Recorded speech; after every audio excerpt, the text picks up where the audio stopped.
Hey everybody, it's Kelli G at the Craftique Studio. Welcome in. Today we're going to have some fantastic foiling fun using the Pink and Main Mini Minc foil application system. It's basically a laminator, but we're going to have so much fun using it and some of the Gina K fancy foils that come in all these beautiful colors. And we're also going to take a look at the Gina K Poly-Glaze sheets, which come in a lot of different patterns and designs. So come on into the Craftique Studio and let's get started.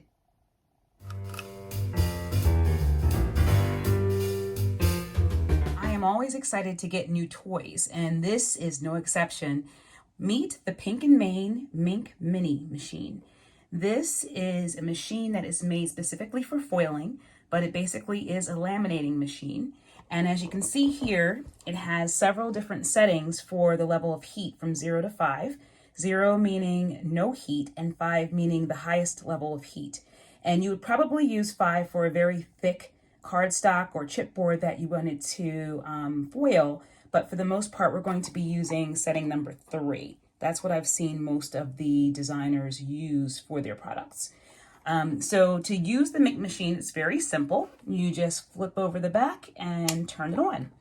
Now, you can use a laminator if you want to foil as well. It's just regular laminator. But what I've heard about these machines is that the Minc is actually faster in terms of laminating. So we're going to set it to 3. And it's blinking red. And once it blinks green solid and it makes a little beeping noise, then it is ready to go. Okay, so we're just going to put that to the side over here, and I can feel it whirring up right there. So while it's warming up, let me show you a little bit about the products that we carry in the Craftique shop. So a couple of things you're going to need in order to do your foiling.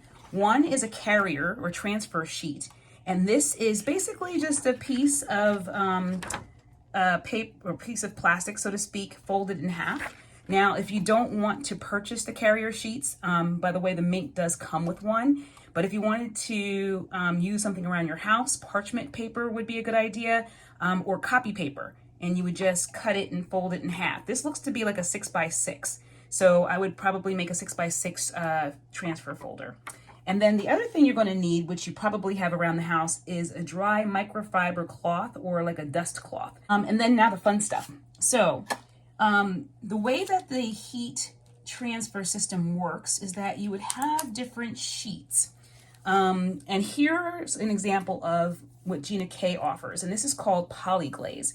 So Poly-Glaze is her proprietary material that she puts on the different designs in order for the foil to adhere or stick to it when it's heated. So to give you an example, here is one of the foiling sheets, and you can see just like a muted looking design on there, a pattern. That's an example of what the Poly-Glaze would look like. If you heard that beep, that means that it's green and ready to go. So just to give you an idea of some of the things that we have in the shop, we have some sentiment sheets as well with little hearts on them. We have some with script, with fancy script.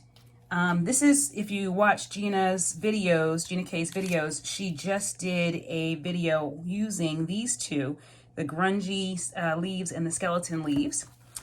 We also have thanks and grateful. So that's a sample of what we have in the shop. Along with some others, which we might be using today. Here's one. I think we talked about this with the different greetings. The polka dot, and then we have an Art Deco look as well. So in order to use these sheets, we have to apply some foil. And Gina, along with Thermal Web, has put together a lot of different colors, and they're really brilliant. So as you can see here, there's silver sequins. Look at that. It's holographic, it's glittery, it's everything, right?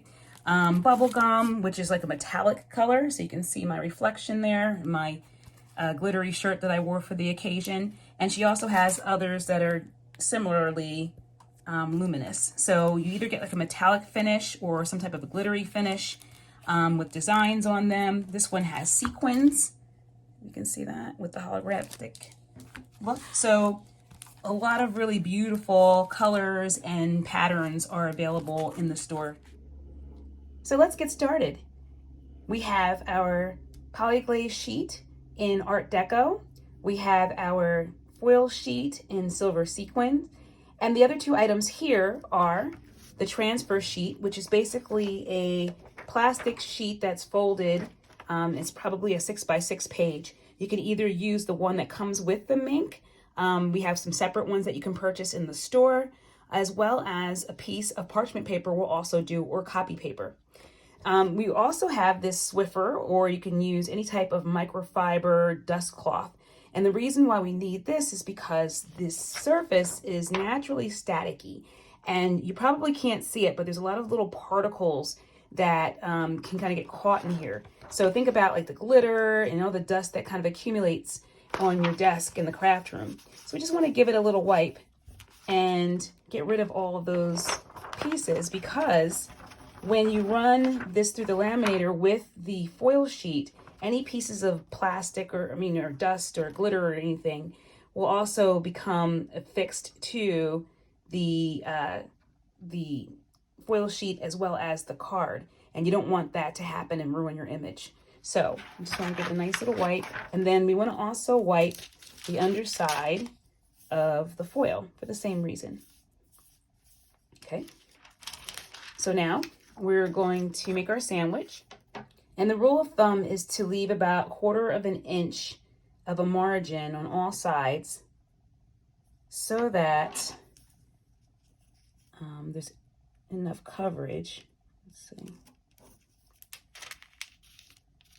I'm going to fold it. My hand is not very steady when it comes to cutting, so I need a guideline.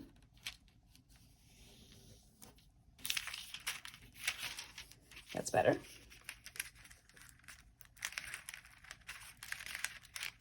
I see a lot of people who can cut it very straight. My mother was able to do that. I think because she used to sew and she was used to cutting straight with pinking shears. Okay, so you can either tape this down with a little bit of low-tack tape, but I think I'm okay with just putting it in as is. So you want to make sure that the shiny side or the finished side is facing outward, and the inside piece or the underside is facing the card, because of course when the sheet goes through the laminator, the heat is going to affix the foil from this side onto the card. All right, so let me just open this up. I like to do it upside down so I can see what's going on. Okay. Looks good. All right, now we just need to turn on the Minc. Let's turn that on, and then press the setting 3, which is the recommended setting, and it's going to take about 30 seconds to warm up. I'm thinking about a birthday card, and I'm going to use the Pink and Main. I think this is a happy birthday die, and it's really cool because it comes with 2 pieces. It comes with the big shadow that you could put behind, and then it also comes with the letters that actually cut out to say happy birthday. So I think I'm going to use the inside of that to make my card. And then I wanted to add a little color as well. As you'll be able to see soon, we can color the cardstock actually, and the foil is non-reactive to the water-based inks. So I'm going to use the Gina K Premium Dye ink in Red Hot. And then I'm going to use the Gina K Designs ink blending brush, okay? And so you can find these also in the Craftique shop. All right, so it's almost ready. And I think those are the 2 things that I'm going to use to make this card. All right, we're ready to go now. So what I'm going to do is actually feed this in folded side first, okay? That allows it to keep from getting caught, or, you know, one of the pieces might come up if you do it the other way. So all you have to do is start to feed it in until you feel it gripping. and then the wheels take over. And then it just comes right out the back, and you'd be able to take it from there. So I'm going to turn this off. And let's take a look. So I'm going to make sure it's cooled off because it's a little hot when it first comes out. And put that to the side. Be surprised how easy it is to lose that clear transfer sheet. All right, ready? Let's peel it off. Ooh, look at that. A perfect image every time. Look at how beautiful that is. And look at all the color that's picking up. And it's all sparkly and pretty. That is awesome. And it's just, I don't know, it just looks so nice and polished, right? It's just an instant way to add some shine, some glamour, some, you know, something extra to your project. I wanted to also show you the negative sheet. So you could probably see the design of the pattern in the foil. So I know that we go back and forth in the crafting community about keeping scraps, tossing scraps, but definitely keep this, okay? Stay tuned because in a future video, I'm going to show you how you can actually use this negative and create another stunning design, okay? So please make sure you keep that and set it to the side. All right. So we have this beautiful panel here, and I want to make something out of it, okay? The first thing I noticed, though, is that this panel, or this paper actually, will allow you to ink blend on top of it as well. So if you wanted to add a little bit more depth to this design, instead of just having the plain white background, you can actually take an ink blending brush and then brush a little bit of color on it. That's what I'm going to do. So I'm going to pull out my mini Misty, and inside the mini Misty I actually have a waffle flower grip mat. This grip mat fits exactly inside the Misty, if you can see it here, and it replaces that mouse pad bottom that I used before. So you stick it right in, and basically you're good to go. You can use it just like you would for anything else for stamping, but because it's sticky material, just like your stamps, you can actually stick a piece of paper, a cardstock on there, and it holds in place. So that makes it very easy for ink blending as well. So I'm going to use, as I mentioned, Gina K Designs Red Hot ink, and then I have one of her blending brushes as well, which you can get in the shop too. And Gina K's ink is really good because it has a finishing agent in it. So what basically that means is that once it dries, it actually dries smooth. And sometimes you might look at something when you've just ink blended and say like, oh, it looks really splotchy. I don't know if this is right. And then you just keep adding ink over and over again onto it. So I'm gonna just test this out. And what I don't wanna do is put too much ink on here. I just wanna give it a little bit of color. So I'm going to hold it with my thumb and index finger, the brush head, so that I can have ultimate control. And I'm just going to start with a very light circular pattern in terms of airbrushing. I keep saying airbrushing because to me it gives an airbrush effect, but it's ink blending. And you can see that smooth color that Gina has. And the cardstock is also important too, right? So this stock is very shiny and smooth, so that also helps in terms of getting a nice color down. Now for this project, I'm not going to worry about whether it's all evenly the same. In fact, I want it to be a little different all over. I don't want it to be too perfect because I'm going for this kind of abstract look. And I'm really just trying to add some color to the cardstock, right? I don't want it to be like a paint job or something like that. So it almost does look like it's spray painted on. And you know, when you spray paint in some areas, it's a little more intense than others perhaps. So that's the look I'm going for here. And I'm not worried about staying in the lines. I'm actually going to cut this border off and just use the center panel here. So I'm not worried about that. But if you wanted to maintain this white border, you could easily put down some tape to mask that off, and then you'll be able to maintain that border as well. Okay. And as you can see, even though I've added red ink, which is a very high pigment ink, onto the cardstock, you can still see all of the glitter and sheen. None of that foil has gone away, okay? So you'll be able to maintain that. So the next thing I'm going to do is actually take this off, and I'm going to cut this down to the border. Okay, so I've cut down my sheet to the border, and I'm going to now add another panel. So I have this one piece of white cardstock, and it is 4, let's see, it's 4 1/4 by 2 3/4 inches. And so what I'm going to do is place that inside this panel to give it a little bit of framing. All right, and to do that, I'm actually going to use this Happy Birthday die for Pink and Main. And Pink and Main has a lot of really cool large dies. I think we have Hello also in the shop too. And what I like about these is that you can use them for different things. It has a shadow die where you can like cut it out of something really fun like a glitter or something very bright. And then it has the die for the words Happy Birthday that nestle exactly inside of it, okay?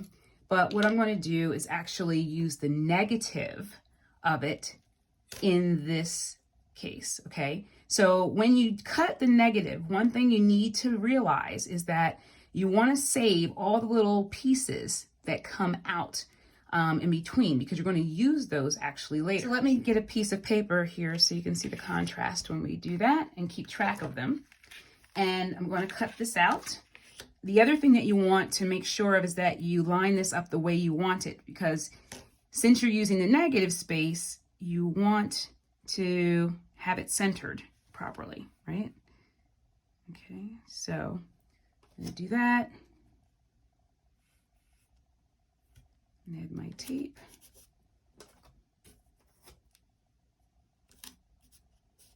And then die cut. Okay, so now we have all the pieces. Let me get my reverse tweezers. These are from Pink and Main, and let me tell you, I love them. They have enough room for my large fingers, and they fit my fingertips perfectly. They're so good about making ergonomic things. All right, so we have our bee. Looks like the Barbie bee, doesn't it? And then we have the 2 little bits that go inside. We need those 2 little bits. So let's make sure that we save them. I like to put them right next to the letter so that I can remember where they were from. Okay, let's see what fell out here. So we have this piece that goes in between the T and the H, that's here.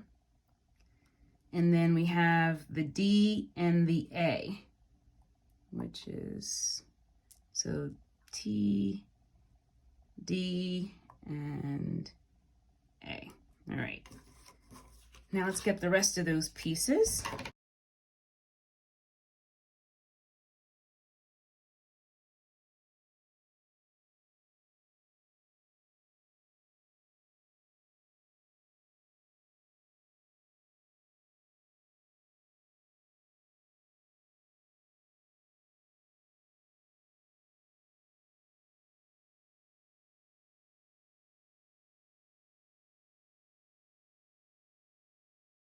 So the idea is to put this negative on top of the background. And as you can see, you're going to pick up a lot of that shimmery pattern from the Art Deco and the red as well. So that's pretty cool. You don't have to worry about coloring the words in. They're already done by virtue of this negative effect.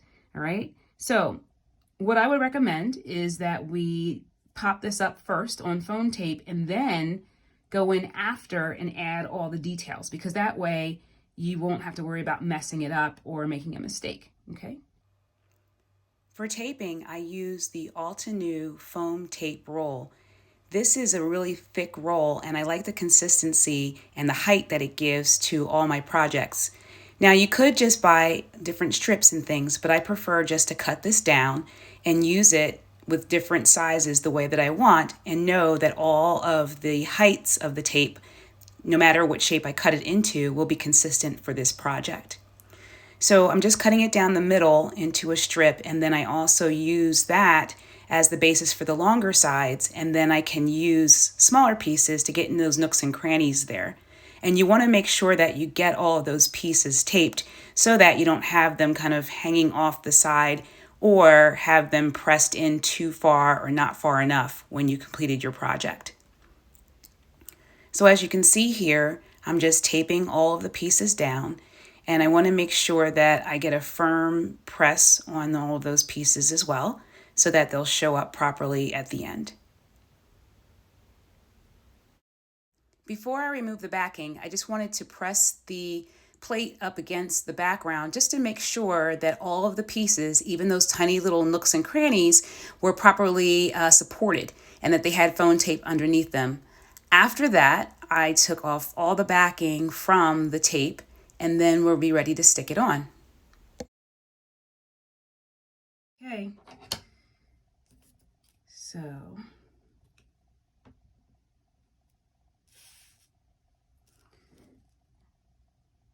I have to always stand up so I can get a good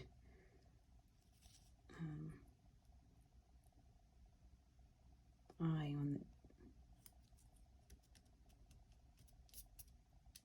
Nice. All right. So we have our framed piece. And now we just have to fill in those little naked spots there, right? So I'm gonna go back to our piece here. And then since most of these stayed inside, we kind of know where these go. I'm gonna pop them over the black paper so that I don't lose them with the white over white.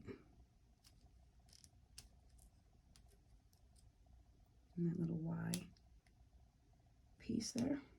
Okay, so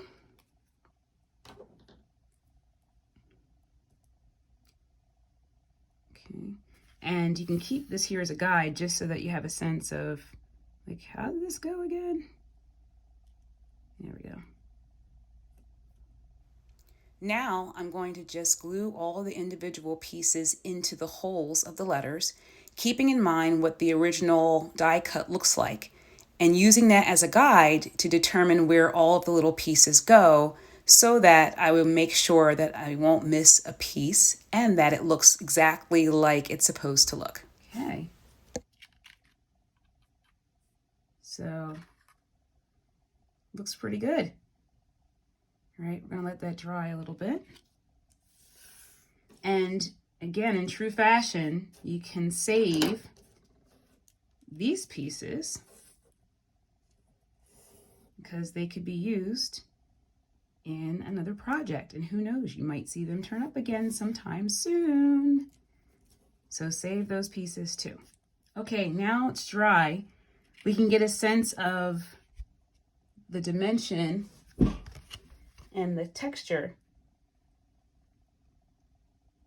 that come into play here. It's really cool to see it up close and personal because you get that like 3D look. And it just is nice and simple, but yet impactful too. Basically, the last thing we need to do is just pop this on a card base. And since there's already enough dimension on this top piece here, I opted for a flat tape to anchor it on. And there you have it. Nice and simple. And just as beautiful. So you have a little bit of color there. You have the dimension. You have a message or a sentiment as well. And you could do a lot of different variations with this. You can change the color. You can use a dark cardstock with the negative image from that as well. And you can change the background too. So here's an example of another piece that I did using Gina K's fresh asparagus, and then we have the dotted design with the Poly-Glaze sheet. Same technique, but different effect completely, right? I hope you enjoyed this video and are also inspired to make some fun creations on your own using the foils and the mini Minc laminator. Thanks for stopping by. Please be sure to take a look in the comments section to get links for how to shop this look and get all the supplies and tools that you need to make your own beautiful creations. We hope that you stop back soon. Please like, subscribe, and share with your friends.